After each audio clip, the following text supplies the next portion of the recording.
সুন্দর বাণী আছে, লেখা থাকে, দেখছি, ভোরের পাখি যদি তোমার আগেই জেগে যায় তাহলে তুমি ব্যর্থ।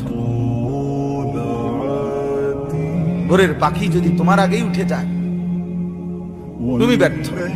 তোমার আগে উঠবে কেন? তুমি মানুষ, আশরাফুল মাখলুকাত, আল্লাহর সর্বশ্রেষ্ঠ সৃষ্টি, তুমি তো আগে উঠবার কথা। তোমরা এই কি জীবন বাছাই করে নিছো ছেলেরা? তোমরাই বলতে পারো বাবা। তোমার জন্য আমি আটকাবো না, আমার জন্য তুমি আটকাইবা না। কেউ কারোর জন্য আটকাবে না ছেলেরা, মনে রাখো। একদিন তোমার বাপ তোমার বাপের মতো করে কবরে চলে যাবে। এই যাই দৌড়ঝাঁপ করছে বেচারা কামাই করার, একদিন দেখবা তোমারে রাইখা সে চলে গেছে।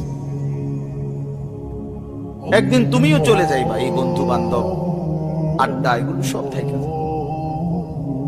দুনিয়ার জায়গায় থাকবে। তুমি মরবা যেদিন, আমি মরবো যেদিন, সেদিনও সূর্য উঠবে, চাঁদ উঠবে, পৃথিবীর এই ব্যস্ততা থাকবে, মানুষের দৌড়ঝাঁপ থাকবে, দোকানপাট সব খুলবে, বাজার ব্যবসা চলবে, শুধু আমি নাই। শুধু কি আর সবই কি স্বার্থপর দুনিয়া। কেউ তোমার জন্য 1 ঘন্টাও থামবে না, কেউ না।